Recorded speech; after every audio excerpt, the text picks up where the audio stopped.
A kú dédé ìwòyí. Mo kí ẹ̀yin bàbá mi nínú ilé. Mo kí ẹ̀yin ìyá mi. Ẹ̀yin ẹ̀gbọ́n mi, gbogbo yín pátápátá ni mo kí. Nílé lóko lẹ́yìn odi. Níbikíbi tẹ́ bá ti ń wò mí lónìí káàkiri àgbáyé. Ojú tí ẹ fi ń wò mí, ojú náà ò ní fọ́. Etí tí ẹ fi ń gbọ́ mi, etí náà ò ní di. Gbòrògbòdò ayé ò ní lù fún gbogbo wa jó. Tó wáyé pé inú mọ́tò lẹ́yìn wà tẹ́ ti ń wò mí, mọ́tò tí ẹ wà nínú ẹ̀ yẹn kò ní jẹ́ mọ́tò àgbọ̀rọ̀run yín. Tó wáyé pé inú ilé lẹ wà tẹ́ ti ń wò mí, ilé ò ní gbóná mọ́ yín. Níjọ́ tí ebi bá ń palé, a ní sí nílé. Níjọ́ tí ebi bá ń pa ọ̀nà, a ní rìn lọ́nà. Ìbànújẹ́ wá kéré ó tóbi, kò ní jẹ́ ìpín mi àti yín. Mo kí yín pé ẹ káàárọ̀, ẹ káàsán, ẹ káalẹ́. Tí mo mú wá fún wa lónìí, ṣé ẹ ti bá mi wá nǹkan fìdílé? Ṣé ẹ ti fìdílé nǹkan? Tó wáyé pé ẹ̀yin ṣẹ̀ ń wò mí nígbà àkọ́kọ́ ni, orúkọ mi ò yí padà. Orúkọ mi ọmọ yín, àbúrò yín, olólùfẹ́ yín. Orúkọ mi ni Dr. Hafiz Abolade. Ẹ jẹ́ ká jọ yára wa ní ọgbọ́n, torí wọ́n ní ọmọdé gbọ́n, àgbà gbọ́n. Òun ni a fi dálẹ̀ Ifẹ̀. Ẹ káàbọ̀ sórí ètò Àṣírí lewé àti egbò bàbá wa. Tí mo mú wá fún wa lénìí, mo mú iṣẹ́ bíbò àṣírí àánú wá. Iṣẹ́ bíbò àṣírí àánú wá. Ẹ wo ohun tó wà ní ọwọ́ mi yìí. Ọṣẹ funfun tá a mọ̀ sí Lux. Ìwúlò ọṣẹ Lux mo mú wá fún wa lónìí. Àwọn nǹkan yìí, àwọn nǹkan tá a lè ṣe fúnra wa ni iṣẹ́ àánú àti ìtúwọ́. Àwọn nǹkan yẹn jẹ́ ká ṣe fúnra wa. Nǹkan tí ò ná wa lówó púpọ̀ ni. Tá a bá sì lè ṣe iṣẹ́ yìí, ó dájú o. Àmọ́ Elédùmarè ó dájú jùlọ. Kí la máa lọ wá? Ẹ jẹ́ ká lọ wá ọṣẹ Lux 6 ìyẹn fún iṣẹ́ àánú.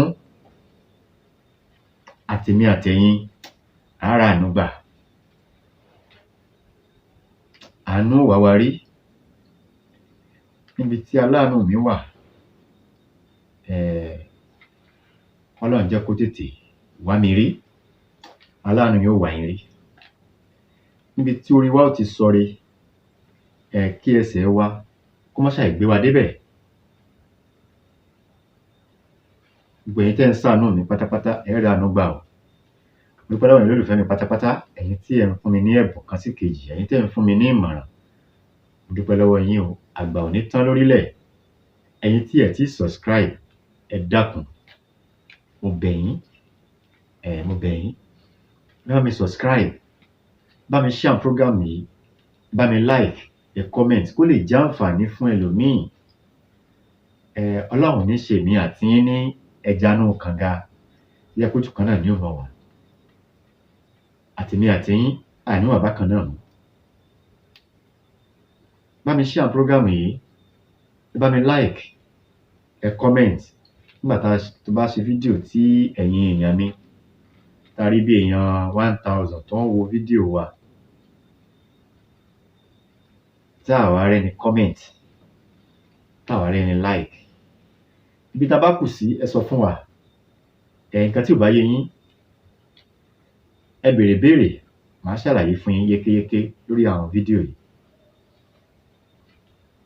Kí mo mú wá fún wa lénìí, mo ṣàlàyé fún wa pé iṣẹ́ àánú ni. Iṣẹ́ àánú yìí, ọṣẹ Lux la máa lò. Ẹ jẹ́ ká lọ wá ọṣẹ Lux 6.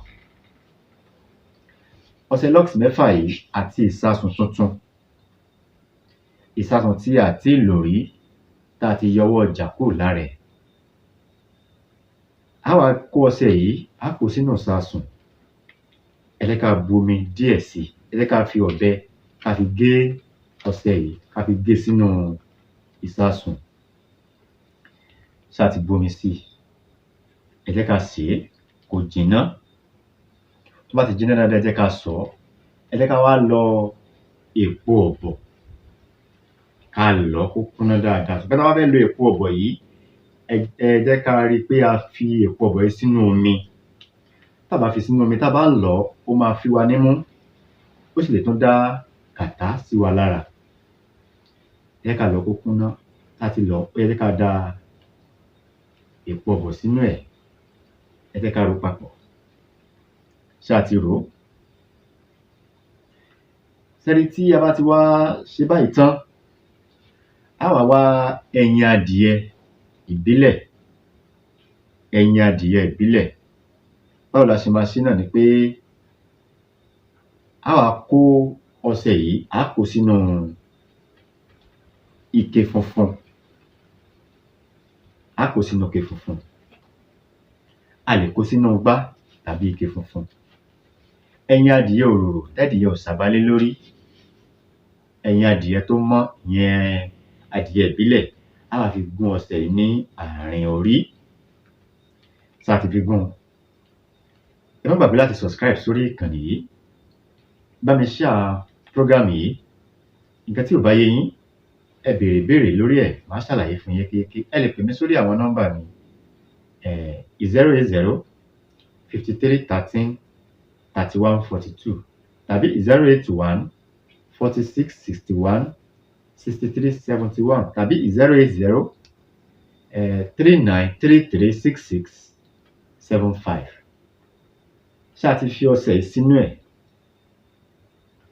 Á fi ọṣẹ yìí sí orí, á fi sínú, á fi ẹyin òróró, ẹ má bínú. Ẹyin òróró yẹn, tẹyin ìbílẹ̀, á fi gún orí ọṣẹ yìí, á tì bọ́ láàrin. Bá ti ṣe báyẹn tán, ó ti di wíwẹ̀ nìyẹn.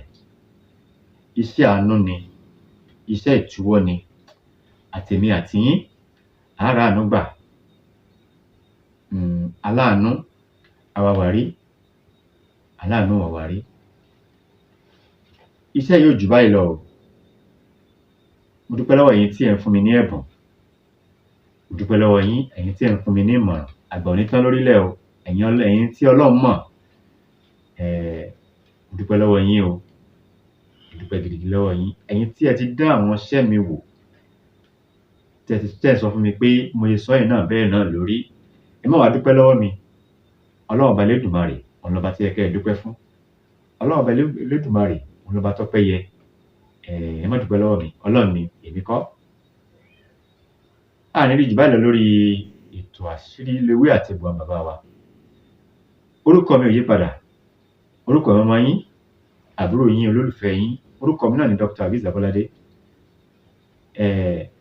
Tó bá dìgbà míì, màá tún eléyìí tó tún yàtọ̀ sí eléyìí wá. Babaláwo la bá jẹ́ ni àbí pásítọ̀ ni, wòlíì ni, àáfàá ni. Dákun bá mi share àṣẹ yìí kó lè jẹ́ fún ẹbí idán, Allah fún ẹbí ọ̀rọ̀. Ire o, ó dìgbà kan náà.